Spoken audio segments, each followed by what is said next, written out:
Kawawa naman yung palaka, oh. Naging wallet. Sana namang pong palaka ang nasagasaan. Alam niyo yung mga palaka, guys, dito pag dinadaanan ko dito yan, imbis na tumabi sila, tumasalubong sila sa gulong ng motor. Kaya sila nasasagasaan. Totoo yun. May isa akong laruan dito. Hanap tayo ng maswerteng bata na madadaanan natin. Bigay natin itong laruan na to. Maganda to eh. Pinagsamang Beyblade tsaka Bakugan. Ang tawag dito, Beyblade Bugan. Okay, hanap tayo. Tara.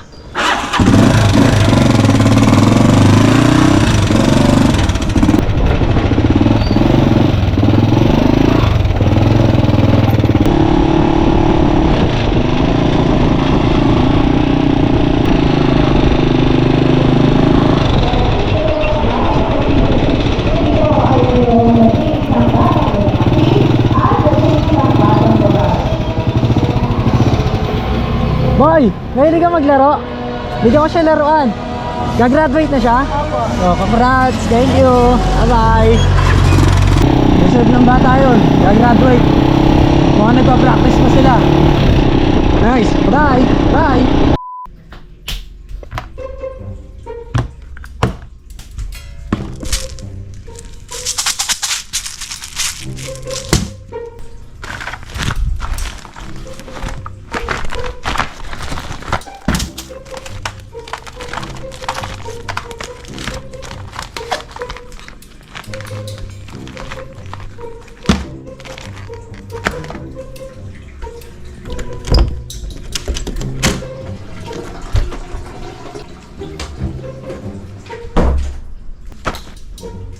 Today, may bago tayong rifle ngayon eh, no? Ayan, yung rifle na yan na ipapakita ko sa inyo, napaka-solid niyan.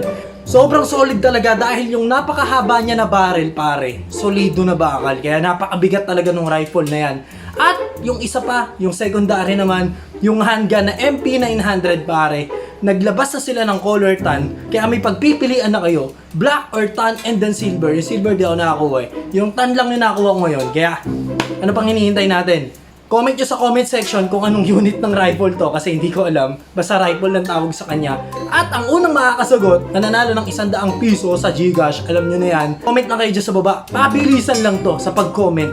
Pag nakita ko yung pinakaunang comment talaga, panalo ko 100 pesos sa Gcash. So, let's go! Tara na, reviewin na natin yung pellet gun na yan bago pa reviewin ng iba. Ito yan oh, napakabigat pare. Ayan oh, solidong solido talaga. Pwede nga ipamalo eh. Hindi, wag. Huwag ganun, baka masira agad. So ayan pare, kung makikita nyo, ito yung rifle natin dito. Ang haba niyan eh, no? Wala pa yung buttstock niyan, pero ang haba niyan, wala pa yung buttstock. Nasa 36 inches na siya agad eh, no?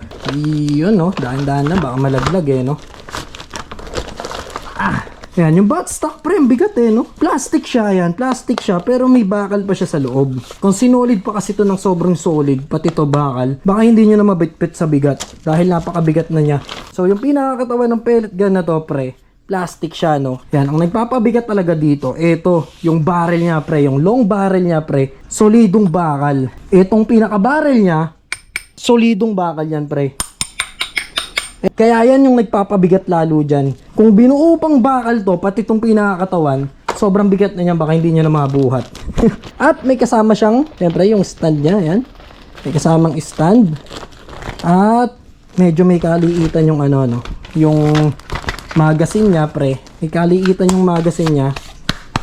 So ayan, may kaliitan yung magazine niya. Siguro yung capacity ng magazine niya is nasa mga 10 pieces lang ay pwede nating ilagay. Pero ang inagandahan yan, madali lang i-reload yan. Basta pupunuin nyo lang to, yung pinaka-magazine ng bala. Ito yung pinaka-pinupuno dyan, lagyan na natin. So yung gamit natin is .12 pare. Yan, the best na dito yung mga .12 natin na BBs. So punuin na natin yan. Ang bigat din ng magazine, parang may bakal sa loob din. So lagyan lang natin. Pag ito gamit nyo talaga na lagayan ng BBs pre, napakadali lang maglagay. Walang hassle talaga kaysa yung kinakamay nyo. So yung pag ganito yan, napakadali lang ilagay. Pwede nyo punuin yan. So yan, ang dami nyo na. At ganito lang yan. Alam nyo na yan siguro sa mga may pellet gun dito. So bababa nyo lang to. At kakalug-kalugin nyo lang hanggang sa mapuno. Pag ganyan guys. Yan. Pag medyo puno na, yan, pwede nyo nang bitawan. At ayun, may bala na siya agad. May bibis na agad siya dito sa loob. Bilangin natin ang bibis na pumasok. 1, 2, 3, 4, 5, 6, 7 na bibis na, no? So, madali lang naman mag-reload. Okay lang yan. Siguro, dinisign talaga to na maliit lang yung magazine niya. Dito yung lagayan ng magazine, guys. Sa ilalim, syempre. Ipupush nyo lang yan ng napaka-soft pre. Huwag nyong bibiglain na ganun kasi masisira talaga yan. Iyon. Hintayin nyo lang na marinig nyo yung nag-click na yon. Pasok na yan. Di na malalaglag yan. At kasama rin siyang dami scope. Dami lang yung scope niya pero nasisilip pre, nagmamagnify. Nakikita nyo ba? So ilagay na natin dito. Yan, yung mga scope naman nito, kung gusto nyo ng talagang original na scope, pwede kayong bumili. At ang kinagandahan sa scope niya, yan guys, pinipindot siya, no? Hindi nyo siya ma-slide agad-agad. Ang gagawin nyo, pindutin nyo to. At pwede na siyang ma-slide. Yung iba kasi diros kasi, iniikot-ikot dito.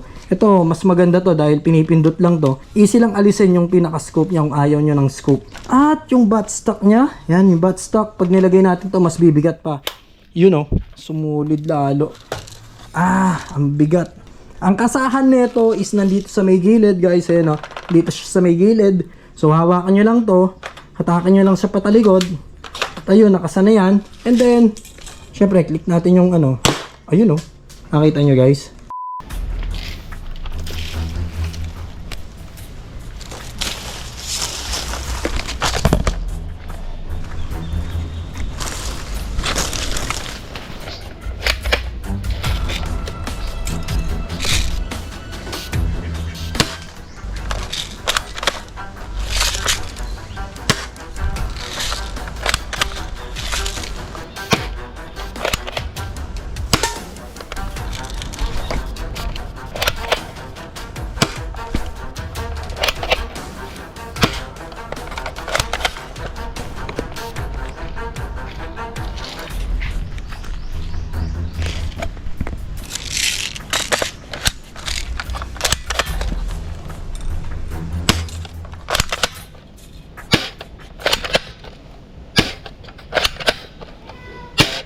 Naku, sayang yung box. Ayun, oh. Yung MP900 natin dito na color tan. Yan, paganda na ng paganda yung mga Beretta, no? Pinakamaganda talaga sa lahat mga Beretta, pre. No, ang daming may gusto ng Beretta. Kaya yung Beretta natin dito, tatlong klase. May Q9, may MP900 at yung ordinary na Beretta natin dito. At yung bakal, pre. Nasaan nga ba yung bakal? May bakal pa nga ba ako dito? Ayan, eto. Ayan, etong K1170 natin dito na Beretta.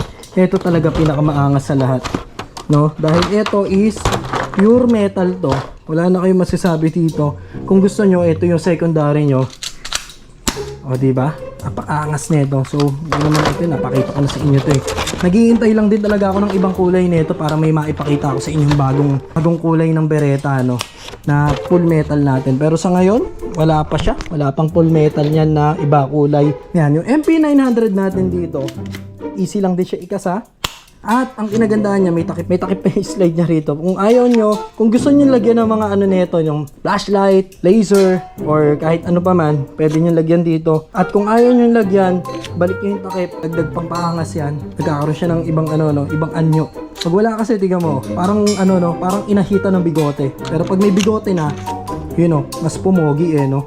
So, yan, subukan natin. You know, kawawa naman yung box ng Nerf gun. You know, siguro mga nasa ano lang to, 150 to 180 FPS pre. Pero okay na, no. Kung gusto niyo ng pangmalakasan talaga, dito kayo sa full metal. Yung mga full metal dito, napakalalakas niyan. Walang sinabi yung mga ordinary natin dito.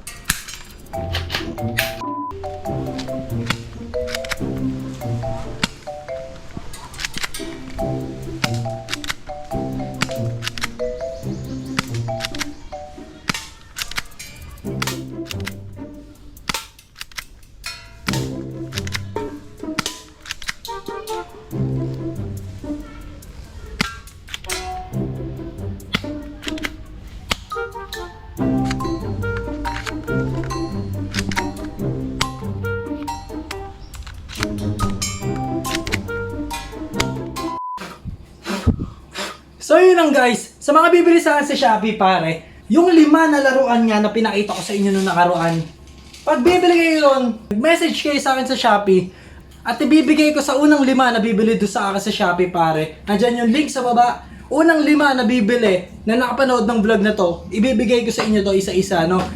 Freebies na to para sa mga bibili ng pellet gun, mapa-handgun man or rifle pare. Unahan na lang kayo, 5 piraso to. So yun lang, maraming salamat sa inyo. Bye-bye, let's go!